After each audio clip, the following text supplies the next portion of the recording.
उम्मत को बैतुल मक़दिस चाहिए, उम्मत को फलस्तीन चाहिए, उम्मत को मस्जिद अक़सा चाहिए, तो फिर हजरत उमर रज़ी अल्लाह तआला अन्हु जैसा बनना पड़ेगा, हजरत सलाहुद्दीन अय्यूबी रहमतुल्लाह अलैह जैसा बनना पड़ेगा। एक ही अल्लाह की इबादत, मोहम्मद रसूलुल्लाह सल्लल्लाहु अलैहि वसल्लम की सुन्नत पर चलना पड़ेगा। कुरान हदीस को सीखना, समझना, अमल करना पड़ेगा, फैलाना पड़ेगा, लागू करना पड़ेगा। हजरत उमर रज़ियल्लाहु तआला अन्हु की तरह, हजरत सलाहुद्दीन अय्यूबी अलैहि रहमा की तरह तौहीद और सुन्नत पर रहना पड़ेगा, शिर्क व बिदात से दूर, एक ही अल्लाह की इबादत और मोहम्मद सल्लल्लाहु अलैहि वसल्लम की सुन्नत। वैसी नमाजें पढ़नी पड़ेगी जैसा हजरत उमर रज़ियल्लाहु तआला अन्हु पढ़ते थे, हजरत सलाहुद्दीन अय्यूबी अलैहि रहमा पढ़ते थे, वैसा रोजे रहना पड़ेगा, वैसी ज़कात देना पड़ेगा, वैसे दावत और तबलीग करना पड़ेगा, गैर मुस्लिम भाइयों बहनों में वैसा दीन पहुंचाना पड़ेगा, वो दुनिया को शिर्क व बिदात से रोककर तौहीद और सुन्नत की दावत देना पड़ेगा, इस्लामी शरिया को नाफिज करना पड़ेगा अपनी जिंदगियों में, अपनी फैमिली में, अपने शहर, अपने मुल्क में। तब अल्लाह की मदद आएगी, तब अल्लाह की मदद आएगी। फलस्तीन, बैतुल मक़दिस, मस्जिद अक़सा चाहिए तो अपने आप को बदलना पड़ेगा। वमन युति अल्लाह व रसूल, अल्लाह उसके रसूल की तरफ आना पड़ेगा, अल्लाह उसके रसूल के अहकाम पर आना पड़ेगा। अपनी मर्जी को अल्लाह की मर्जी के हवाले कर कर अल्लाह उसके नबी सल्लल्लाहु अलैहि वसल्लम के अहकाम की ताबेदारी करना पड़ेगा। हराम चीज सूद है, जिना है, शराब है, तंबाकू है, कत्ल गारतगिरी है, मासूमों का माल खा जाना, इन सब से बचना पड़ेगा। जब फलस्तीन हाथ में आएगा, जब मस्जिद अक़सा, बैतुल मक़दिस हाथ में आएगा। कब दिया अल्लाह ने सहाबा को फलस्तीन? जब वैसी इबादतें अल्लाह की करे और मोहम्मद सल्लल्लाहु अलैहि वसल्लम के रास्ते पर चले।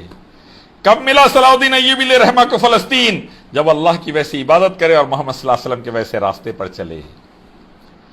फौज पर, मिसाइल्स पर, बॉम्ब पर, गनों पर भरोसा करके कुछ करने जाएंगे? नहीं मिलने वाला है उम्मत को फलस्तीन, नहीं मिलने वाला है उम्मत को बैतुल मक़दिस, मस्जिद अक़सा नहीं मिलने वाली है जब तक उम्मत अपने आप को बदल नहीं लेती, अल्लाह उसके नबी के अहकाम पर ला नहीं लेती। हजरत उमर रज़ियल्लाहु तआला अन्हु जैसा, हजरत सलाहुद्दीन अय्यूबी अलैहि रहमा जैसा। उम्मत को बदलना पड़ेगा, अपने आप उम्मत को सुधरना पड़ेगा। गली गली शिर्क बिदात रखकर, गली गली चर्चेस, मंदिर, सिनागोग, तागे, तावीजा, गंडे, पलीते, बाबाया, दरगाह रखकर उम्मत समझ रही कैसा भी मिल जाएगा फलस्तीन। नहीं, लिख के ले लीजिए, नहीं मिलने वाला है। जब तक शिर्क बिदात खत्म नहीं करते, तौहीद और सुन्नत को गालिब नहीं करते, जब तक अल्लाह की शरीयत पर अमल नहीं करते, नहीं मिलने वाला है फलस्तीन। लिख लो, अल्लाह मुत्तकीन का साथ देते हैं, अल्लाह मोमिनीन का साथ देते हैं, अल्लाह मुस्लिमीन का साथ देते हैं, अल्लाह फासिकीन फाजिरीन का साथ नहीं देते। समझ जाइए, कोई नेमत होना तो वो स्टैंडर्ड पर अपने आप को उठा के लाना पड़ेगा, वैसा स्ट्रगल करना पड़ेगा जैसा सहाबा इकराम रिज़वानुल्लाहि तआला अजमईन, अहले बैत रिज़वानुल्लाहि तआला अजमईन, हजरत उमर रज़ियल्लाहु तआला ने किया और हजरत सलाहुद्दीन अय्यूबी अलैहि रहमा ने किया। वैसा स्ट्रगल करना पड़ेगा, वैसी जद्दोजहद करना पड़ेगा, वैसा कुरान हदीस को अपनाना पड़ेगा। वरना कितनी भी क्या भी कोशिश कर ले, 200 करोड़ नहीं 500 करोड़ उम्मत हो जाने दीजिए दुनिया में, फलस्तीन अल्लाह देने वाला नहीं। मालिकुल मुल्क और तूतिल मुल्क सिर्फ अल्लाह, जिसको चाहे बादशाह बनाए, जिसको चाहे जलील कर दे, अल्लाह के हाथ है इज्जत और जिल्लत, मुल्क का देना और छीन लेना।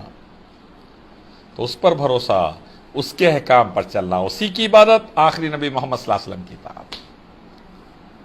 याद रखिए, बन जाइए मुसलमान। आज भी अगर हो इब्राहिम सा ईमान पैदा, आग कर सकती है अंदाज़े गुलिस्ता पैदा। सबक फिर पढ़ सदाकत का, अदालत का, शुजाअत का, लिया जाएगा तुझसे काम दुनिया की इमामत का।